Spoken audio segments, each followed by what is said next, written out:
चेतावनी देता हूं सरकार को।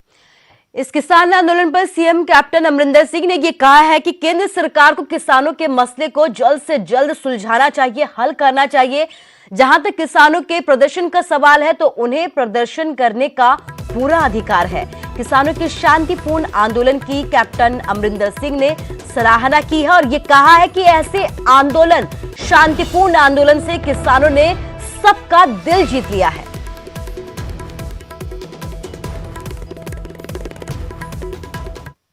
ने हर पक्षों अपनी ड्यूटी निभाई है अपने देश प्रति और साढ़े इंडस्ट्रीलिस्ट ਇਹਦੇ ਬਾਵਜੂਦ कि कोरोना के समय बंद हो गए। जैसे मिसाल के तौर पर लुधियाने 2,40,000 इंडस्ट्री है वो सारी बंद हो गई से हुण सारी फिर चल पई है और पंजाबियों की हिम्मत के फिर तुसी अपनी प्रोडक्शन वगैरह तुसी चक के ऊपर पहुँचा रहे हो और सारी दुनिया मन रही है कि पंजाब इंडस्ट्रीलिस्ट फिर तुर पिया है।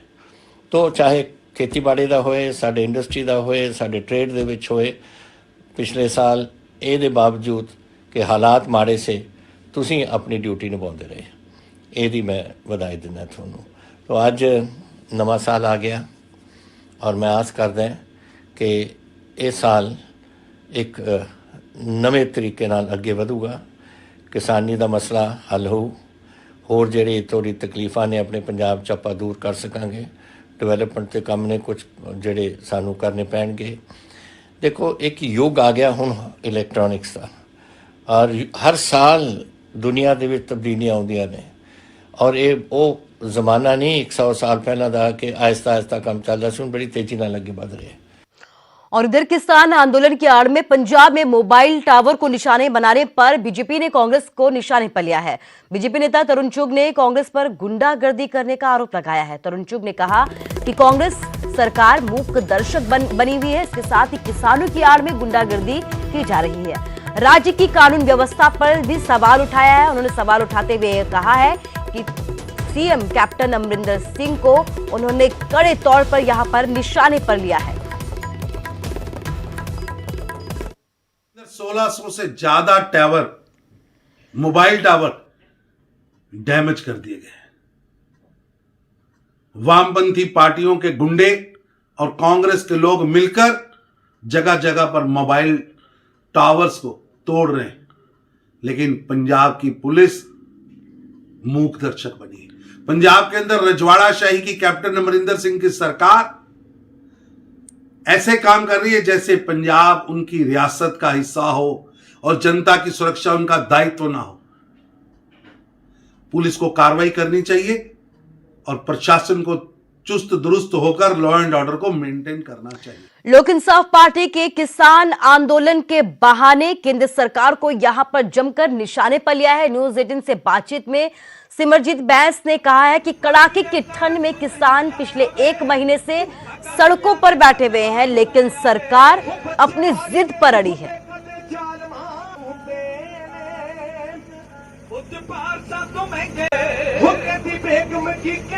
जे किसान मजदूर खुशहाल ताही है नवा साल, कुछ अजिहा ही नारा ਸਿੰਘੂ ਬਾਰਡਰਾਂ ਤੇ ਦਿੱਤਾ ਜਾ ਰਿਹਾ। ਔਰ ਇਸ ਵਕਤ ਮੇਰੇ ਨਾਲ ਸਿਮਰਜੀਤ ਬੈਂਸ ਜੀ ਨੇ। ਬੈਂਸ ਸਾਹਿਬ ਅੱਜ ਨਵਾਂ ਸਾਲ ਮਨਾਉਣ ਤੁਸੀਂ ਕਿਸਾਨਾਂ ਦੇ ਨਾਲ ਪਹੁੰਚੇ ਹੋ ਔਰ ਤੁਹਾਡੇ ਪਿੱਛੇ ਇੱਕ ਬੈਨਰ ਲਿਖਿਆ ਹੋਇਆ ਜਿਸ ਦੇ ਉੱਤੇ ਲਿਖਿਆ ਹੋਇਆ ਕਿ ਜੇ ਕਿਸਾਨ ਮਜ਼ਦੂਰ ਖੁਸ਼ਹਾਲ ਤਾਂ ਹੀ ਹੈ ਨਵਾਂ ਸਾਲ।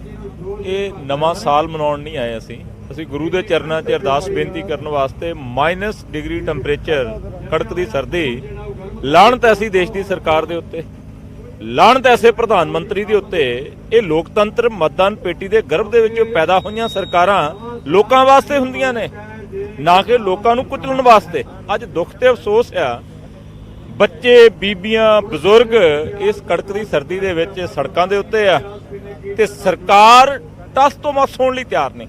ਸੋ ਅੱਜ ਨਵਾਂ ਸਾਲ ਮਨਾਉਣ ਵਾਸਤੇ ਨਹੀਂ, ਨਵਾਂ ਸਾਲ ਉਦਣ ਮਨਾਵਾਂਗੇ ਜਿੱਦਣ ਇਸ ਕਾਲੇ ਕਾਨੂੰਨ ਦਾ ਭੋਗ ਪਾ ਕੇ ਇਹ ਅੰਦੋਲਨ ਸਮਾਪਤ ਹੋਏਗਾ।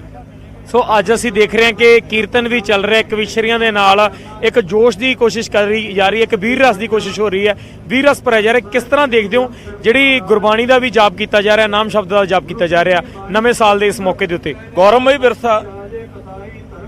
ਵਿਰਸਾ ਗੁਰੂ ਸਾਹਿਬਾਨਾਂ ਦੀਆਂ ਬਲਿਦਾਨ ਦੀਆਂ ਕਹਾਣੀਆਂ, ਸੂਰਬੀਰ ਯੋਧਿਆਂ ਦੀਆਂ ਸ਼ਹਾਦਤਾਂ ਦੀਆਂ ਕਹਾਣੀਆਂ ਸੋ ਇਸ ਅੰਦੋਲਨ ਦੇ ਵਿੱਚ ਮੇਰਾ ਖਿਆਲ ਆ ਕਿਸੇ ਕਮੀ ਨਹੀਂ ਹੈਗੀ, ਜੋਸ਼ ਦੀ ਕਮੀ ਨਹੀਂ ਹੈਗੀ, ਕਿਸੇ ਗੱਲੋਂ ਦਲੇਰੀ ਦੀ ਕਮੀ ਨਹੀਂ ਹੈਗੀ। ਸੋ ਬਹੁਤ ਬਹੁਤ ਧੰਨਵਾਦ ਸਾਡੇ ਨਾਲ ਗੱਲ ਕਰਨ ਲਈ। ਇਹ ਸਨ ਲੋਕ ਇਨਸਾਫ ਪਾਰਟੀ ਦੇ ਪ੍ਰਧਾਨ ਸਿਮਰਜੀਤ ਸਿੰਘ ਬੈਂਸ, ਜਿਨ੍ਹਾਂ ਦਾ ਸਾਫ਼ ਤੌਰ ਤੇ ਕਹਿਣਾ ਹੈ ਕਿ ਕੇਂਦਰ ਸਰਕਾਰ ਨੂੰ ਇਹ ਕਾਨੂੰਨ ਵਾਪਸ ਲੈਣੇ ਹੀ ਪੈਣਗੇ, ਚਾਹੇ ਉਹ 4 ਤਰੀਕ ਦੀ ਮੀਟਿੰਗ ਵਿੱਚ ਲੈ ਲੈਣ, ਚਾਹੇ 4 ਦਿਨ 4 ਮਹੀਨੇ ਜਾਂ 4 ਸਾਲ ਲਗਾ ਲੈਣ। कैमरामैन रजिंदर दे नाल रोहित बंसल, पक्का न्यूज़ 18 पंजाब, दिल्ली, सिंघू बॉर्डर।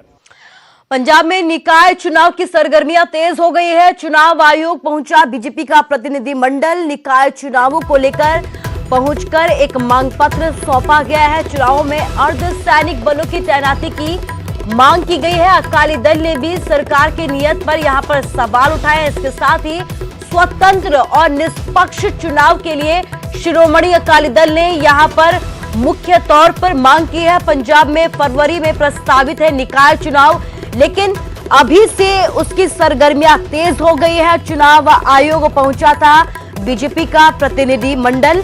निकाय चुनावों को लेकर यहां पर बीजेपी की तरफ से एक मांग पत्र सौंपा गया है। चुनावों में अर्धसैनिक बलों की तैनाती की मांग की गई है। इसके साथ ही अकाली दल ने भी सरकार की नीयत पर सवाल उठाए हैं निकाय चुनावों को लेकर।